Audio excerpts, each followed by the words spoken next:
Okay, we have two angles. I should invest in a tripod, man.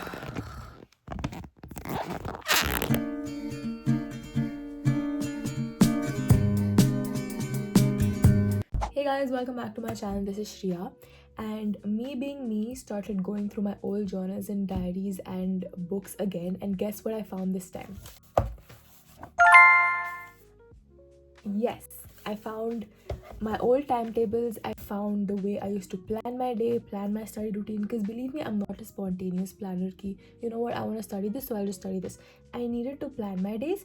And when I looked back at all this, I realized how much of a bad planner I was. So if your timetable looks anything close to this, then you're going through something that I went through and I still go through, and it's called planning paralysis. Well, what does that mean? It basically means that you have a bunch of things to do on a particular day and you just stack it up on a piece of paper without any strategy, without any plan, just based off your mood. So, like, if you want to study this, you just put it randomly because you just have to do that. And then at the end, you're totally forgetting the fact that you're the one who's going to follow the plan, and then you end up trying to follow that plan and it doesn't work out, and then you blame yourself, and that loop keeps continuing forever and ever and ever.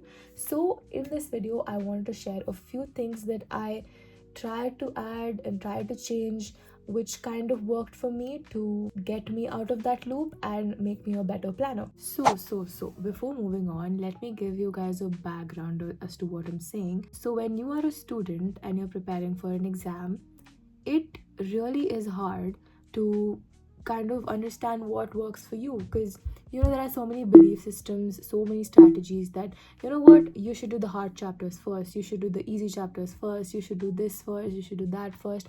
And honestly, for me, the hardest part was figuring out what worked for me, and that took so much time and so much like energy. So when I actually sat to plan down, nothing worked because I was so overwhelmed with the amount of belief systems, amount of things people said that follow this strategy, follow that strategy.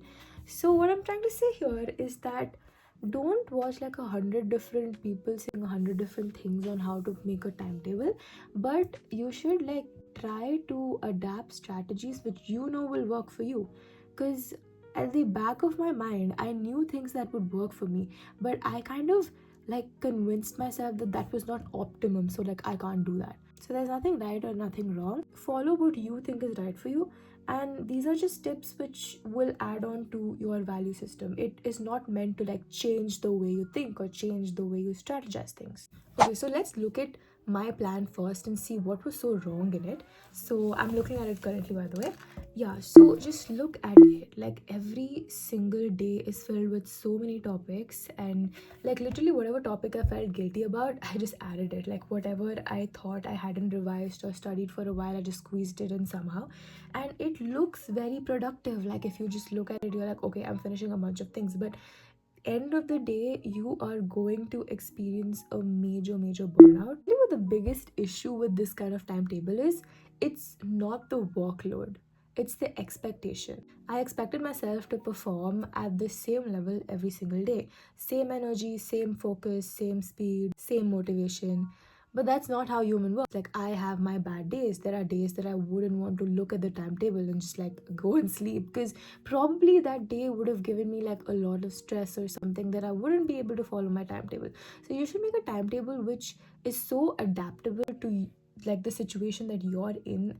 If one slot like gets messed up, you will be able to adjust with the other slots. And then at some point I started asking, why am I not able to follow this timetable? Like I'm making it, I used to make it day after day. I didn't understand like what was so wrong in my timetable at the time. I used to like make it every single day. Like if today didn't work, I would squeeze in yesterday ka topics into today, and I would keep making the same thing and like falling into the loop. Why do you expect so much from your timetable? Or rather, why does a timetable expect so much from you? Because a timetable isn't a rule book, it's a tool which you make for yourself to make your life easier.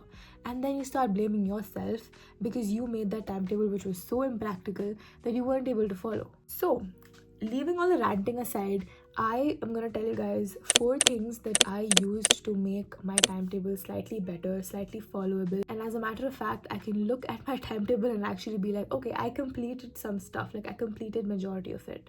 So plan for consistency, not intensity. The first thing I changed was I stopped planning for my best days. Instead, I started assuming that every single day was just going to be another average day, where I would consider my mental state, I would consider that I'm tired and I'm not in my most optimal state.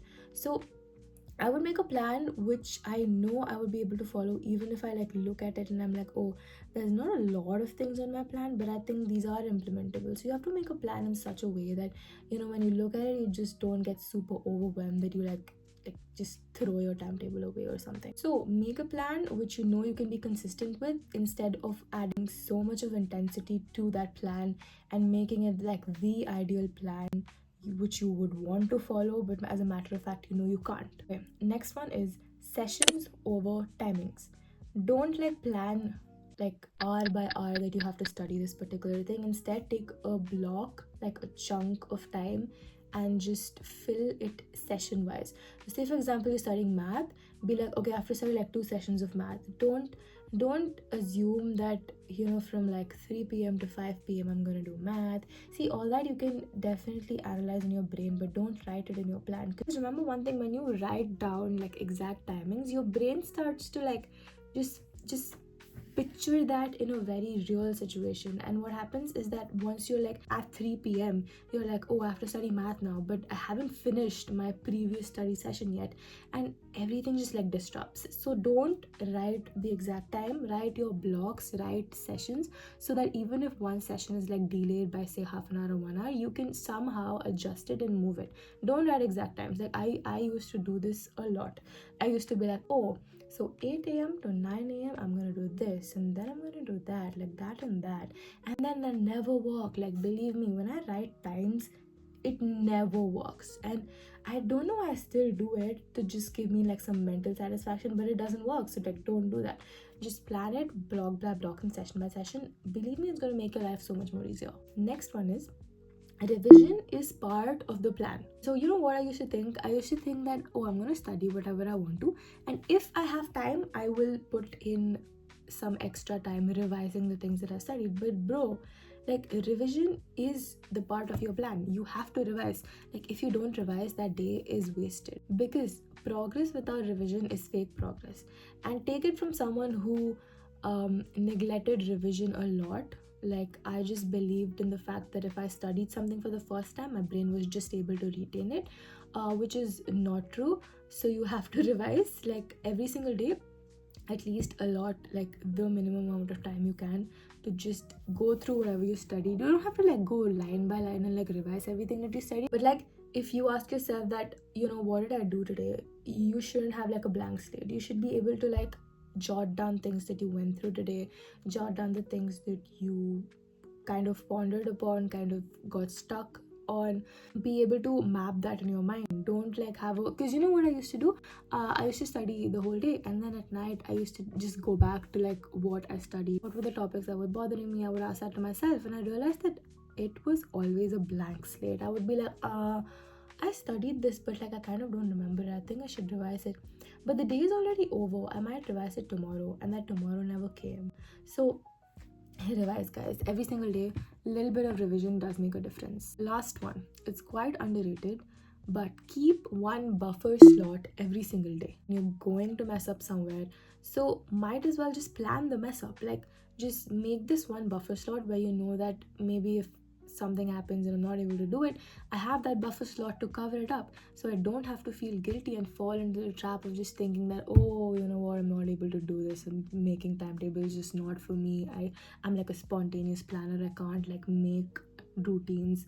So like always have that extra buffer time where you have your own back for messing something up in the timetable. So all in all, I think what I'm trying to say here is that don't make unrealistic timetable, guys. Like it's high time to realize that. Took me a long time. That's why I'm projecting it towards you and asking you to like stop, make practical plans, add the things that you know you can do, even if it doesn't look like super jam packed on paper. Once you follow, even if you wrote like 2 to 3 tasks a single day, and if you're like able to follow it, that satisfaction, you cannot beat that satisfaction. Instead of like writing 100 different things and like not even being able to do one properly, it's way better to just like focus on one and like do it properly. So just make a timetable which suits you. Make a minimal timetable, don't make it all aesthetic and everything. If you want some advice, you can ask people for their advice, but I feel like the more you ask, the more confusion builds inside of you. So just like take like practical advice, take advice from people who've gone through things, probably me. I'm just kidding. But no, like actually don't listen to so many advices, and don't like watch 100 videos on like how to make the best timetable before an exam. No, you don't have to do that. Just calm down. You know what suits you, you can do it. And you don't need like a Notion template planner to make like a timetable. I was kind of obsessed with it for a while, but all you need is like a paper and a pen and your strategy and a little less expectations from yourself, and that's it. That's literally how you make the best timetable. You don't need anything else. You just need to expect less from yourself and have space for mess ups. Don't fall into the loop of guilt tripping yourself. That's it. That's all I'm gonna say. So yeah, after looking at all of these pages and pages of me writing topics, wow, look at what I found. This is actually funny. Okay, look. Yeah, so I wrote like October plan, and I wrote, oh, so like my, oh, I remember this. Okay, so I went up to my dad and I asked him, Dad, can you plan things for me, because I clearly cannot plan. And like you see that Monday theory example exercise, that's my dad's handwriting. It's actually like really overwhelming when you're not able to plan a timetable and you go around asking for help. And my dad actually helped me pretty much. Other tips that I shared with you guys are inspired by him, because he's like a great planner. For some reason I haven't inherited that quality of his, but like I want to, so I'm trying to get better. So right now, whenever I'm trying to plan something, it might be not just studies, like anything, like plan something for my day, I make sure that I don't jam pack things I know for a fact I'm not going to follow. So yeah, just make it super practical, make it simple, make it for you, because your timetable is a tool to optimize yourself, not a tool to guilt trip yourself and fall into the trap. So that's it for this video. I hope you got an idea of how to actually just like stop over expecting so much from your timetable, and it's a very simple thing which you have to follow, and if you follow, you'll probably be able to optimize the way you work and the way you perform. I'll see you guys in my next video. Thank you so much for watching. Let me know in the comment section down below the things that you go through when you're making a timetable, any confusions that you have, and I will be glad to answer them.